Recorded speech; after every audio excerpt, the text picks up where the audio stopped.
Hello बच्चों, आप सभी का मैं स्वागत करता हूं विशाल भार्गव। तो हम आज शुरू करने वाले हैं विद्युत क्षेत्र के बारे में, इलेक्ट्रिक फील्ड, जो आपके 12वीं कक्षा 12th क्लास का सिलेबस के अंतर्गत आता है। तो विद्युत क्षेत्र क्या होता है, इसके पीछे का बैकग्राउंड हम जानने की कोशिश करेंगे। देखो, मैंने आपको बताया था पिछली क्लास में कि इलेक्ट्रॉन जो होता है वो बड़े नखराला है। इलेक्ट्रॉन के 3 नाटक होते हैं। कौन कौन से 3 नाटक? पहला, जब वह स्थिर अवस्था में होता है। दूसरा, जब वह एक समान गति की अवस्था में होता है। और तीसरा, जब वह असमान गति की अवस्था में होता है। तो तीनों कंडीशन में वह अलग अलग क्षेत्र उत्पन्न करता है।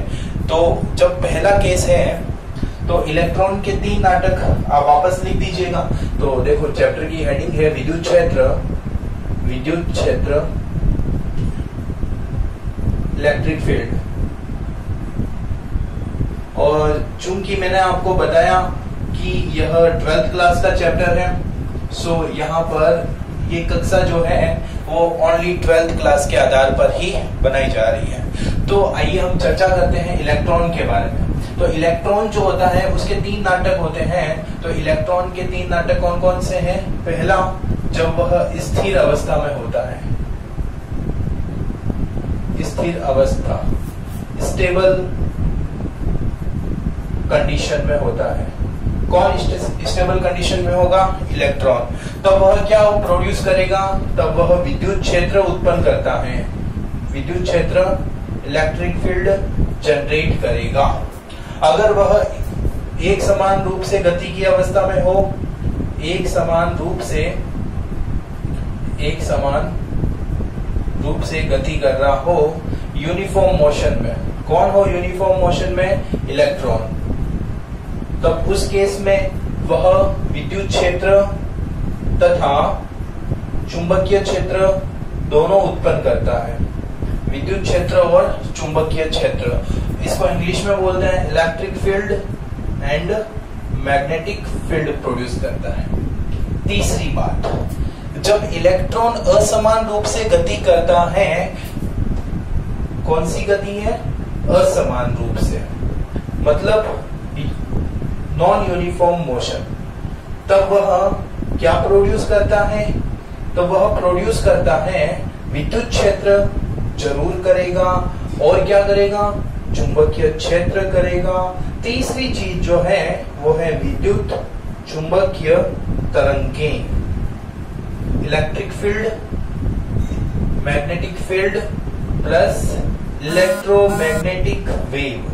तो बेटे 3 चीजों को आपको दिमाग के अंदर डालना पड़ेगा, क्योंकि ये 3 जो चीजें हैं वो हमारे 12वीं कक्षा के जो सिलेबस है उसके कम से कम 7-8 चैप्टर को कवर अप करके चलाता है। चूंकि आपको जानकारी होगी कि सिलेबस में कुछ कटौती होगी, तो कटौती होने के पश्चात भी जो सिलेबस बचेगा उसमें इस चीज का बहुत ही बड़ा रोल आने वाला है। तो ध्यान से मेरी बात को समझना। इलेक्ट्रॉन के 3 थोड़े नाटक बोल दो, कुछ भी बोल सकते हो। याद करने का तरीका होना चाहिए कि इलेक्ट्रॉन धड़ाक से, मैं जब पूछूं इलेक्ट्रॉन के बारे में क्या जानते हो, तो सबसे पहले 3 बातें जानते हैं। क्या जानते हैं? इलेक्ट्रॉन स्टेबल है, स्थिर अवस्था में है, तो इलेक्ट्रिक फील्ड प्रोड्यूस करेगा, विद्युत क्षेत्र उत्पन्न करेगा। दूसरी बात, इलेक्ट्रॉन जब एक समान रूप से गति करता है या यूनिफॉर्म मोशन में है, तब इलेक्ट्रिक फील्ड और मैग्नेटिक फील्ड दोनों प्रोड्यूस करता है। विद्युत क्षेत्र और चुंबकीय क्षेत्र दोनों प्रोड्यूस करता है।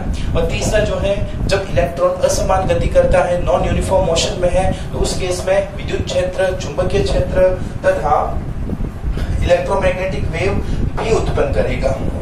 तो ये बात है इलेक्ट्रॉन के बारे में, और हम जानकारी आज यही जुटा रहे हैं विद्युत क्षेत्र में। तो आपको एक चीज का तो अब पता चल गया होगा कि सर विद्युत क्षेत्र हम कब पढ़ेंगे? जब इलेक्ट्रॉन जो है वह स्थिर अवस्था में होगा। इलेक्ट्रॉन का शाब्दिक अर्थ क्या होता है? ऐसा आवेश जिसके ऊपर ऋणावेश चार्ज होता है, ऋणात्मक चार्ज आवेश होता है। तो हम आवेशों की बात करते हैं। तो सबसे पहले हमारा इस चैप्टर का पॉइंट आएगा आवेश, चार्ज। बातों को समझते हुए चलना, आपको जो मैं डेफिनेशन बोलता हूँ वो आप लिख दीजिए, और अगर नहीं लिखा जाता तो बस मेरी बातों को ध्यान से सुनिए। जो मटेरियल मैं आपको बता रहा हूँ वो आपको पीडीएफ के द्वारा प्रोवाइड कर दिया जाएगा, तो आप चिंता न लें, ध्यान से बातों को सुनते रहिए। आवेश, आवेश जो होता है वो क्या होता है? आवेश एक्चुअली में, आवेश जो होता है वह विद्युत क्षेत्र को उत्पन्न करता है। कब उत्पन्न करता है? जब वो स्थिर अवस्था में होता है। मैंने इलेक्ट्रॉन के लिए बात बोली वो कि वो आवेश के लिए बात बोल रहा हूँ, ठीक है। तो आवेश के बारे में हम देखते हैं कि भाई आवेश कितने प्रकार के होते हैं। तो आवेश दो प्रकार के होते हैं। कितने प्रकार के होते हैं? दो प्रकार के। एक तो होता है धनावेश, और जिसको हम बोल सकते हैं पॉजिटिव चार्ज, और पॉजिटिव चार्ज, और एक होता है ऋणावेश, जिसको हम बोलते हैं नेगेटिव चार्ज। सर क्या आप मुझे पॉजिटिव चार्ज और नेगेटिव चार्ज के कुछ एग्जाम्पल बता सकते हैं? यस, मैं बता सकता हूं। धनावेश, धनावेश का उदाहरण अगर मैं दूं तो आपको प्रोटॉन, प्रोटॉन के बारे में सुना होगा, उसके ऊपर प्लस पॉजिटिव चार्ज होता है। और ऋणावेश का उदाहरण दूं तो मैं इलेक्ट्रॉन। इनके अलावा उदाहरण, जी हाँ, इनके अलावा भी मेरे पास में उदाहरण हैं, तो ध्यान से सुनिएगा। अगर मैं बात करता हूं नाइट्रोजन की, किसकी मैं बात कर रहा हूं? नाइट्रोजन की। देखो मैं समझाने का प्रयास कर रहा हूं, इसका धनावेश भी बनाऊंगा मैं और ऋणावेश भी बनाऊंगा। वो समझ आपके ऊपर होनी चाहिए कि आप कैसे इसको समझते हो, तो ध्यान से सुनिएगा। नाइट्रोजन की बात करूं तो नाइट्रोजन जो है वो कितने नंबर पे आता है? Hydrogen, helium, lithium, beryllium, boron, carbon, nitrogen, carbon के बाद में नाइट्रोजन, तो कितने नंबर पे आता है? 7 नंबर पे आता है। तो मैं इसका अगर एटॉमिक संरचना बनाऊं तो इसका ये नाभिक है, नाभिक के पास वाला जो कक्षा है ये एक कक्षा, और इस कक्षा में कितने इलेक्ट्रॉन होंगे? 2 इलेक्ट्रॉन होंगे। और अब बाह्य कक्षा एक और बना देता हूं, ये आप जानते हो ना, ये तो नाभिक, इसमें प्रोटॉन और न्यूट्रॉन रहता है। ये 2 इलेक्ट्रॉन यहाँ पर है और 7 है, तो 2 यहाँ आ गए, तो बचे कितने पीछे? 5 बचे। तो ये 1 2 3 4 और 5, ये 5 इलेक्ट्रॉन बच गए। अब मैं बोलूं कि ये नाइट्रोजन यदि अपने इलेक्ट्रॉन को त्यागता है मतलब यहाँ से एक इलेक्ट्रॉन बाहर चला जाता है, तो बाहर चला जाता है तो यह नाइट्रोजन जो है इसके ऊपर कौन सा आवेश आ जाएगा? धनावेश। तो ये किसके श्रेणी में चला जाएगा? धनावेश की श्रेणी में चला जाएगा। चीज समझ में आई आपको? यदि नाइट्रोजन इलेक्ट्रॉन को त्यागता है तो उसके ऊपर धनावेश, पॉजिटिव आवेश, पॉजिटिव चार्ज आ जाता है और वो धनावेश बन गया। और यदि नाइट्रोजन इलेक्ट्रॉन को कोई ग्रहण करता है, क्योंकि देखो आपको पता होगा कि नाइट्रोजन जो है स्टेबल कंडीशन में आने के लिए इसके पास 2 रास्ते हैं। अष्टक के नियम को फॉलो करना पड़ेगा। अष्टक के नियम को फॉलो करने के लिए इसके पास में 2 रास्ते हैं। कौन कौन से 2 रास्ते? या तो वह इन 5 इलेक्ट्रॉनों को त्याग दे, या तो 5 इलेक्ट्रॉन को त्यागे, तभी अष्टक इसका पूरा होगा। अष्टक कैसे? मतलब कि बाह्यतम कोश में 2 इलेक्ट्रॉन उपस्थित हो जाएंगे, या वह 3 इलेक्ट्रॉन को ग्रहण कर दे, क्योंकि 5 तो इसके पास में 1 2 3 4 5 तो इसके पास में है ही, 3 और आ जाएंगे, तो 5 और 3 8 हो गए। 8 मतलब अष्टक के नियम का इसने पालन कर दिया। तो 5 इलेक्ट्रॉनों को जब जैसे ही वो त्यागेगा तो नाइट्रोजन के ऊपर +5 आ जाएगा, और 3 इलेक्ट्रॉन को ग्रहण करेगा, एब्जॉर्ब करेगा, तो नाइट्रोजन के ऊपर -3 आ जाएगा। हम जानते हैं ये तो पॉसिबल है नहीं, ऐसा जरूर होता है। इसका एग्जाम्पल आपने देखा होगा, NH3, नाम सुना होगा NH3, अमोनियम गैस। तो NH3 जो होती है तो वो इसका बेहतरीन एग्जाम्पल। तो कहने का तात्पर्य इतना ही है कि धनावेश और ऋणावेश, इलेक्ट्रॉन और प्रोटॉन के अलावा बहुत सारी चीजें होती है। जैसे मैं अगर जल विघटन करवाऊं, H2O का विद्युत अपघटन करवाऊं, तो मेरे पास में 2 चीजें मिलेगी, एक तो H+ मिलेगा और OH-। तो बताओ इसमें धनावेश कौन सा है? तो H+ धनावेश है, OH- ऋणावेश है। तो कहने का मतलब आवेश जो होता है वो कितने प्रकार के होते हैं? 2 प्रकार के। आपके कमेंट को मैंने पढ़ा, काफी बच्चों ने मुझे आंसर दिया कि न्यूट्रॉन, मैंने पिछली क्लास में पूछा था न्यूट्रॉन के ऊपर कितना आवेश होता है? तो आपने उत्तर दिया न्यूट्रॉन के ऊपर कोई आवेश नहीं होता है। बहुत बढ़िया आपका उत्तर मैंने देखा। तो चलो आवेश के बारे में पता चला कितने प्रकार के होते हैं भाई, 2 प्रकार के होते हैं। चलो तो आवेश के बारे में प्रकार अपन लोगों ने देखे। अब एक परिभाषा होती है विद्युत धारा की। तो विद्युत धारा की परिभाषा बाद में आपने 10th क्लास में पढ़ के आए होंगे कि आवेश प्रवाह की दर को विद्युत धारा कहते हैं। The rate of flow of charge is known as electric current. तो आवेश प्रवाह की दर को विद्युत धारा कहते हैं। तो I बराबर फॉर्मूला होता है Q/T। क्या फॉर्मूला होता है? I बराबर Q/T। तो जो I है वो है आपकी विद्युत धारा, जिसको बोलते हैं इलेक्ट्रिक करंट। मेरी आवाज आपके पास प्रॉपर आ रही है? अगर आ रही है और नहीं आ रही है तो प्लीज, आ रही है तो ठीक है, नहीं आ रही है तो प्लीज कमेंट बॉक्स में लिख दीजिएगा। अगली बार में मैं इसको थोड़ा और इम्प्रूव करने की कोशिश करूंगा। और दूसरी बात, मैंने बोर्ड बड़ा करने की कोशिश की है, तो लोकेशन मैंने थोड़ा चेंज किया, तो हो सकता है लाइट का इफेक्ट आपको क्लियरली कुछ नहीं दिखे। तो ये भी मुझे कमेंट बॉक्स में बता देना ताकि मैं इसमें भी सुधार कर सकूं। चलो अपन आगे बढ़ते हैं। तो विद्युत धारा I बराबर होता है Q/T। Q/T, ये जो Q होता है इसी को बोलते हैं आवेश, इंग्लिश में इसको बोलते हैं चार्ज। और जो अपॉन में T है इसको बोलते हैं समय, टाइम। तो मुझे बताओ Q का फॉर्मूला क्या बन जाएगा? तो Q का फॉर्मूला बन जाएगा Q बराबर IT। Q बराबर क्या बन गया? IT। ये फॉर्मूला बन गया। अब ये जो I है वो विद्युत धारा है और जो T है वो समय है। तो इसके मात्रक की मैंने यहाँ पर बात करनी है, तो मात्रक की बात करता हूँ। किसके मात्रक की? आवेश के मात्रक की। इंग्लिश में इसको क्या नाम से जानेंगे? Unit of charge. तो यूनिट ऑफ चार्ज क्या होता है? देखो, पहली तो होता है कूलाम।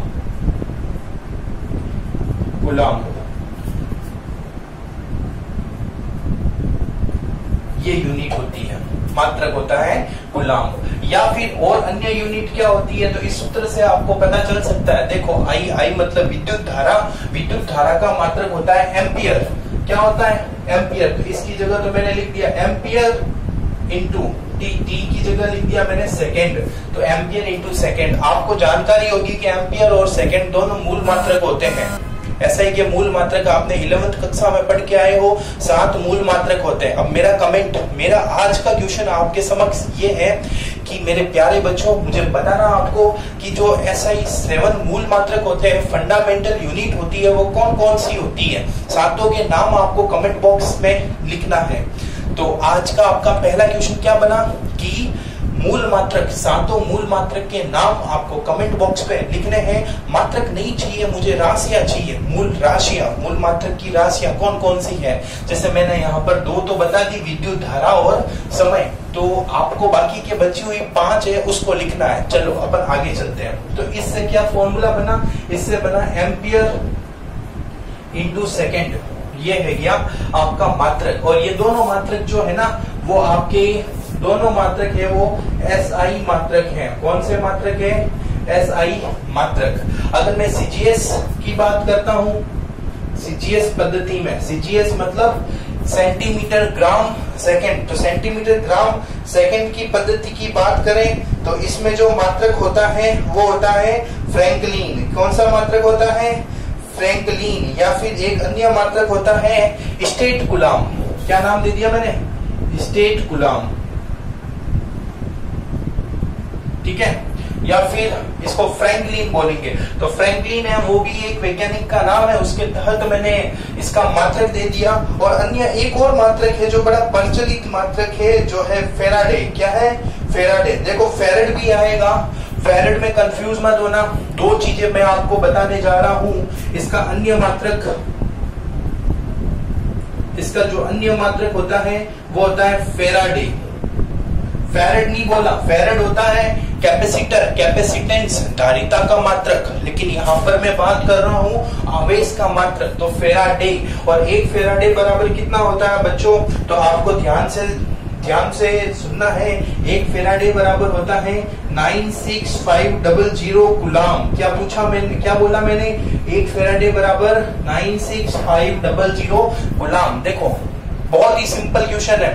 एक बार क्या हुआ आपको मैंने एक क्वेश्चन पूछ रहा हूं जो आपके बोर्ड में पूछा गया था, साल मुझे याद नहीं है, बड़ा साधारण क्वेश्चन है और उस क्वेश्चन का उत्तर तभी दे पाओगे जब आपको ये चीज पता होगी। तो ध्यान से सुनना। बोला एक किसी चालक तार में एक फैराडे आवेश 965 सेकंड में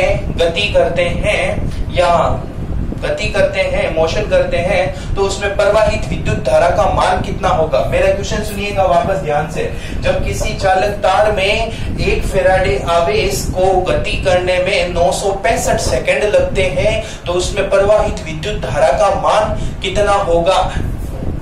इंग्लिश मीडियम आप सुनिए। In conducting wire 1 Faraday charge is moving within 965 second, then find the value of electric current। मतलब क्या, मतलब क्वेश्चन में आपको बोला है Q मतलब चार्ज, आवेश कितना दे रखा है आपको, चार्ज कितना दे रखा है, चार्ज दे रखा है 1 फैराडे और समय का मान आपको कितना दे रखा है, समय का मान दे रखा है 965 सेकेंड, 965 सेकंड दे रखा है और आपको पूछा है विद्युत धारा इंग्लिश मीडियम।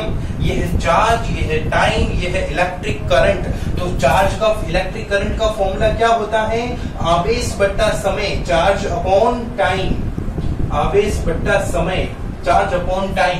अब चार्ज जो है वो फेराडे में है तो फेराडे में है, उसको कूलाम में कन्वर्ट करना पड़ेगा। तो कूलाम में कन्वर्ट करेंगे तो यहाँ पर मैं जानता हूं कि एक फेराडे में 96,500 कूलाम होता है। तो मैं इसकी जगह लिख सकता हूँ 96500 कूलाम। तो मैंने यहाँ पर लिख दिया 96500 अपॉन समय कितना दे रखा है 965। आप गणित के व्याख्याता बन सकते हो, गणित आपको इतनी आती है भाई जी। 965 का भाग इसमें देंगे तो वैल्यू जो आ जाएगी वो आपकी आएगी 100 और विद्युत धारा का जो मात्रक होता है वो क्या होता है, एम्पियर होता है। देखो एकदम सिंपल सा क्वेश्चन, बच्चों को ये फॉर्मूला तो याद रहता है लेकिन ये जो चीज है वो भूल जाते हैं और इस चीज के आधार पर आप क्वेश्चन को सॉल्व कर सकते हैं, अन्यथा आप नहीं कर पाएंगे। तो एक बार वापस प्यारे बच्चों, एक फैराडे का मान कितना होता है आपको बताना है। तो कितना होता है 96,500 गुलाम और एक स्टेट गुलाम जिसको ESU भी बोल सकते हैं। तो ESU इसका मान कितना होता है गुलाम में, तो 3 × 10 की घात -9 गुलाम। ये भी चीज थोड़ी ध्यान रखना। तो कितना होता है, सॉरी उल्टा बोल दिया मैंने, एक गुलाम बराबर होता है 3 × 10 की पावर -9 ESU मतलब स्टेट गुलाम। तो कुछ बातें मैंने आवेश के मात्रकों के बारे में आपको बताई। चलो अब आवेश का मात्रक हो गया, तो अब आवेश की विमा देखते हैं अपन। तो आवेश की विमा, देखो विमा अगर आपको निकालनी नहीं आती है तो आपको मेरे 11वीं कक्षा का एक वीडियो देखना पड़ेगा, मात्रक तथा विमाएं। तो उसमें आपको विमा ज्ञात करने का बेहतरीन तरीका मैं आपको बताऊंगा, साथ में कुछ प्रैक्टिस भी करवाऊंगा। तो यहाँ पर तो मैं थोड़ा अच्छी स्पीड के साथ ही करवाऊंगा क्योंकि देखो विमा के अलावा बहुत सारी ऐसी चीजें हैं जिसको मुझे यहाँ पर कवर करना है। तो विमा निकालने का तरीका क्या होता है, सिंपल सा तरीका होता है, जो फॉर्मूला दे रखा है, जो मात्रक दे रखा है उसी मात्रक के आधार पर अपन विमा देखेंगे। तो देखिए विमा पहले आती है M का मतलब होता है द्रव्यमान, मास। फिर होता है L का मतलब होता है लंबाई, लेंथ। फिर होता है T का मतलब होता है समय, टाइम। तो आप देख सकते हैं यहाँ पर द्रव्यमान की विमा मुझे क्या लिखनी है। देखो द्रव्यमान का मात्रक केजी होता है। इस मात्रक में कहीं आपको केजी दिख रहा है क्या, नहीं दिख रहा है गुरुजी। तो यहाँ पर द्रव्यमान की विमा क्या हो जाएगी, 0। तो M 0। अब बताओ लेंथ, लंबाई का मात्रक कहीं दिख रहा है, मीटर लिखा हुआ है क्या, नहीं लिखा हुआ है। तो यहाँ पर L की विमा भी क्या हो जाएगी, 0। अब बात करो समय, सेकंड का मात्रक सेकंड लिखा हुआ है और सेकंड की पावर यहाँ देखे तो 1 है, मतलब यहाँ T की जो विमा हो जाएगी वो 1 हो जाएगी। बचा कौन है, एम्पियर। एम्पियर भी मूल मात्रक है, तो एम्पियर को भी विमा के रूप में लिखेंगे तो यहाँ पर क्या लिख देंगे, एम्पियर, और इसकी भी वो विमा हो जाएगी 1। तो आवेश की विमा बन गई आपके M0 L0 T1 A1 ampere 1। चलो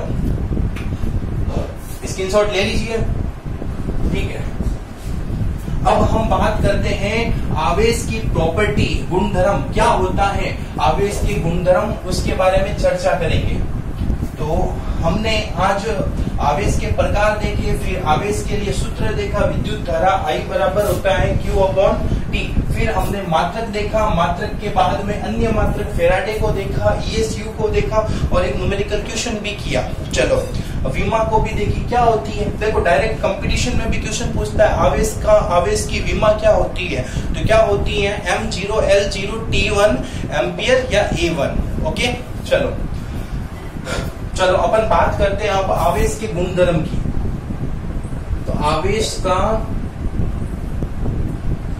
गुणधर्म, इंग्लिश में इसको बोलेंगे प्रॉपर्टी ऑफ चार्ज।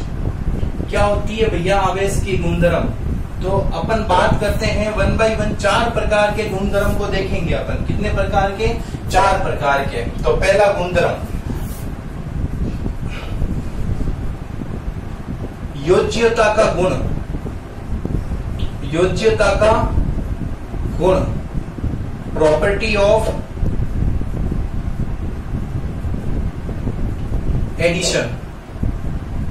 ओके क्या होता है ये योज्यता का गुण, तो ध्यान से सुनना मेरे बच्चों कि अगर मैं किसी भी आवेश, किसी भी कंडक्टिंग सरफेस की बात करता हूं या चालक मटेरियल की बात करता हूं, तो मैंने ये चालक मटेरियल ले लिया, इसमें मैंने कहा कि भाई मैंने इसमें 5 इलेक्ट्रॉनों को एंटर किया, उसमें से 3 इलेक्ट्रॉन को वापस बाहर निकाल दिया। जो एंटर कर रहा हूं उसको मैं प्लस में लिख रहा हूं, और जिसको मैं बाहर निकाल रहा हूं उसको मैं माइनस में लिख रहा हूं। और फिर मेरा भाई आया, उसने भी क्या किया, 7 इलेक्ट्रॉन को एंटर करवाया।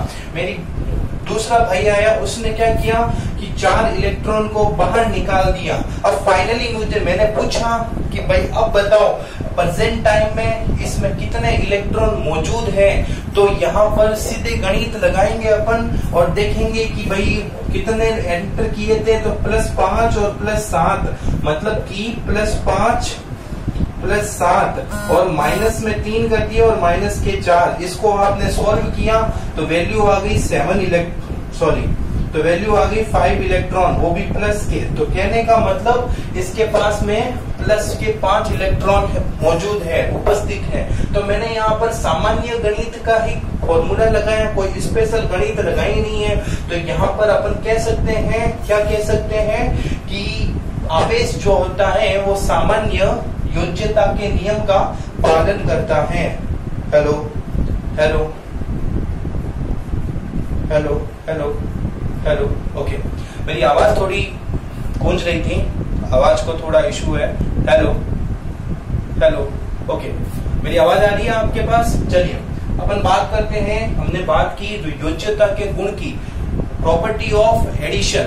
अब बात करते हैं दूसरी। तो प्रॉपर्टी ऑफ एडिशन में सामान्य अगर बात लिखना भी चाहो तो क्या लिखोगे, यदि किसी चालक मटेरियल में, चालक वस्तु में इलेक्ट्रॉन को प्रवेश करवाया जाता है या निष्कासित करवाया जाता है, तो उनका जो परिणामी मान है उसको हम योज्यता के द्वारा सामान्य गणितीय संक्रिया से हम ज्ञात कर सकते हैं। जैसे कि प्रवेश करवाने वाले को हम धनात्मक तथा निष्कासित करवाने वाले को ऋणात्मक मानेंगे। We can add and subtract charge for a metallic body के अंदर जो भी चार्ज है उसमें अपन एडिशन भी कर सकते हैं और सब्सट्रैक्शन भी कर सकते हैं, और वैल्यू हमने प्राप्त की। आई होप आपने पहला गुणधर्म समझा होगा। अब बात करते हैं दूसरे गुणधर्म की। तो दूसरा जो गुणधर्म है वो है संरक्षण का नियम। तो मेरे साथ में बोलेंगे कौन सा नियम, संरक्षण का नियम। संरक्षण का नियम, law of conservation of charge, law of conservation of charge. ठीक है, वेरी वेरी इंपॉर्टेंट कर दीजिए। और संरक्षण का नियम जो है, देखो आवेश संरक्षण का नियम, ये लो पूरे लिख देता हूं मैं। देखो ध्यान से मेरी बात को सुनना।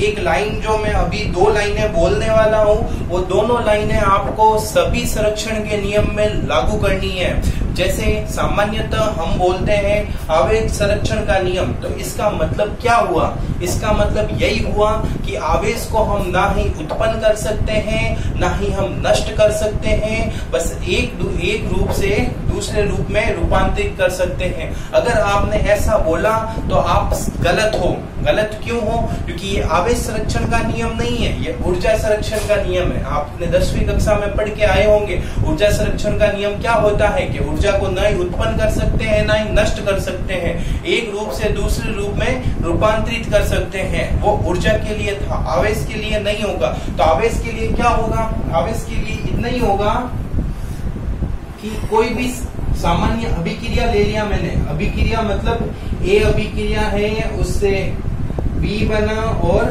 सी बना। तो यहाँ पर ए के पास जो आवेश है, ए का जो आवेश है वो बी और सी के आवेश के बराबर होगा।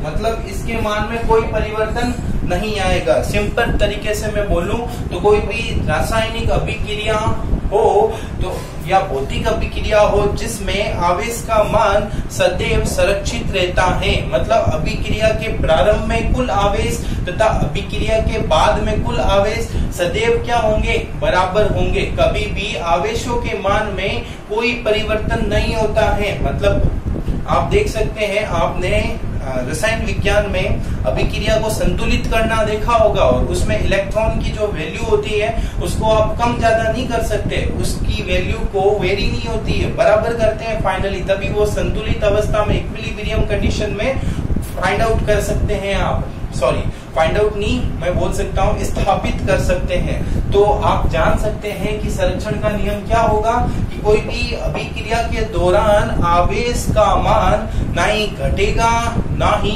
बढ़ेगा। जो पूर्व मान था वही बाद का मान होगा। तीसरी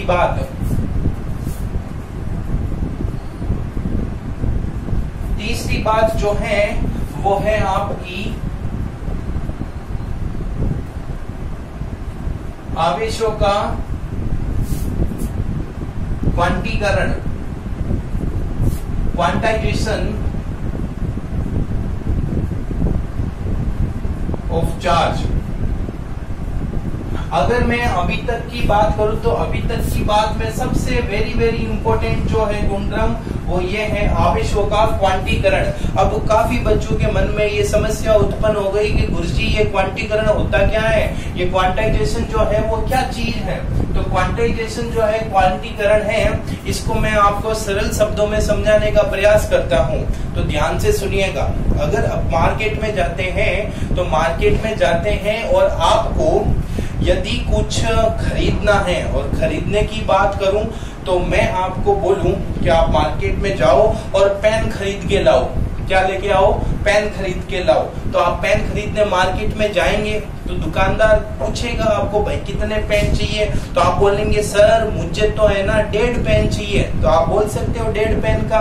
नहीं बोल सकते। तो आपको क्या उत्तर देना होगा? या तो आपको 1 पेन या 2 पेन या 3 पेन या 4 पेन, पूर्णांक संख्या में पेनों की मात्रा आपको चाहिए। मतलब कि पॉइंटों में या फिर जो 1 और 2 के बीच में बहुत सारी संख्याएं आती है पॉइंटों में, दशमलव प्रणाली का आपको उपयोग नहीं करना है। वही चीज क्वांटीकरण होता है। मतलब यहाँ पर आवेशों का जो मान होता है वो सतत नहीं होकर विविक्त होता है। तो मैं आपको एक लाइन लिखवा देता हूँ। आवेशों की संख्या होती है या जो मान होता है वो सतत नहीं होकर विविक्त होता है।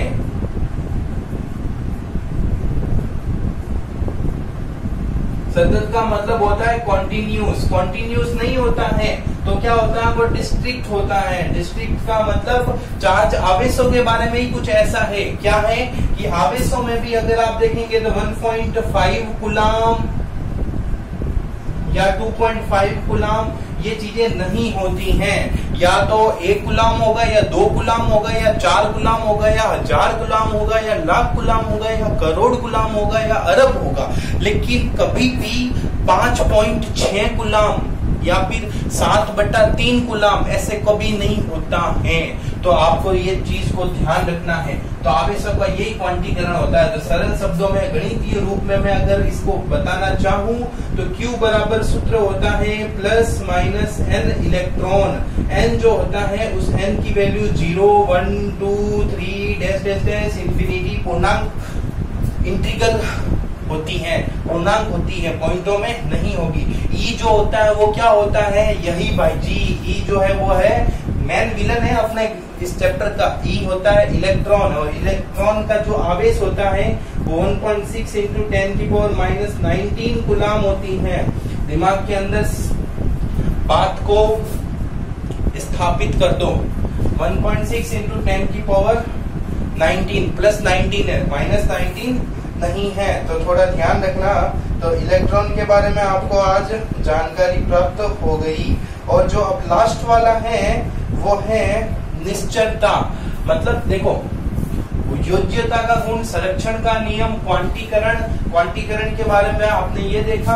और जो चौथा गुण है वो मैं इसको मिटा के बताता हूं। तो चौथा गुण जो है वो है निश्चलता, इनवेरियंस। इनवेरियंस क्या होता है ये इनवेरियंस वाली प्रॉपर्टी? देखो टेंशन मत लो, पीडीएफ आपको मिल जाएगी तो आप आराम से नोट्स बना देना। अभी तो चीजों को समझने की जरूरत है। तो इनवेरियंस क्या होती है कि जब इलेक्ट्रॉन स्थिर अवस्था में होता है तब उसका मास, और जब इलेक्ट्रॉन गतिशील अवस्था में होता है तब उसका मास, दोनों का जो मास होता है, द्रव्यमान होता है, वो कभी भी परिवर्तन नहीं करेगा। मतलब एक सीधे तौर पे बोलूं तो स्थिर अवस्था व गतिशील अवस्था में आवेश का द्रव्यमान समान ही होता है। मतलब क्या बोल सकता हूं मैं कि mass of stable electron which is equal to mass of moving electron. मतलब स्थिर आवेश, स्थिर अवस्था में आवेश का द्रव्यमान तथा गतिशील अवस्था में आवेश का द्रव्यमान सदैव समान होता है। तो मैंने आपको, एग्जामिनर ने आपको 2 नंबर का क्वेश्चन पूछा और पूछा भैया बताओ मुझे आवेश के गुणधर्म क्या हैं। तो आवेश के गुणधर्म क्या होंगे, आपको ये चारों लिखने पड़ेंगे। पहला कौन सा है, योज्यता का गुणधर्म, एडिटिव प्रॉपर्टी। दूसरा जो है वो है संरक्षण का नियम, कंजर्वेशन लॉ। थर्ड जो है वो है क्वांटीकरण, क्वांटाइजेशन। चौथा जो है वो है निश्चलता, इनवेरियंस। तो ये 4 गुणधर्म हैं जो आवेशों के हैं, जो आवेश जिसकी पालना करता है। तो ये आवेश के गुणधर्म हैं। तो आप लिख दीजिएगा, ठीक है, ओके। चलो अब मेरे पास में आवेश से संबंधित 2 सूत्र आ गए हैं। तो 2 सूत्र आ गए हैं तो चलो एक प्रश्न बनता है दोनों सूत्रों से रिगार्डिंग। तो मैं आपके लिए होमवर्क में एक क्वेश्चन छोड़ के जा रहा हूं, ध्यान से सुनिएगा, ध्यान से मेरी बात को सुनना और फिर लिखना। मैं क्या बोल रहा हूं, देखो मैं पर्सन की भाषा नहीं दूंगा, मैं डायरेक्ट आपको गणितीय क्वांटिटीज दूंगा। तो यहाँ पर बोल रहा हूं आवेश जो होता है, आवेश जो है किसी तार में, मेरी आवाज नहीं आ रही होगी, हेलो, ओके, माइक्रोफोन डिस्चार्ज हो गया है तो मेरी बात को ध्यान से सुनना। मैं आपको जो क्वेश्चन डाल रहा हूं उसको ध्यान से सुनना कि एक कोई चालक वायर की बात कर रहा हूं, चालक तार में आवेश जो है वो 5 इलेक्ट्रॉन है। क्या है? 5 इलेक्ट्रॉन।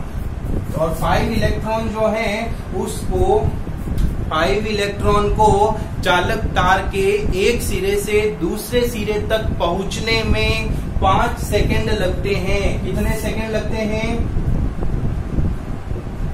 5 सेकंड लगते हैं। तो आपको याद करनी है विद्युत धारा, विद्युत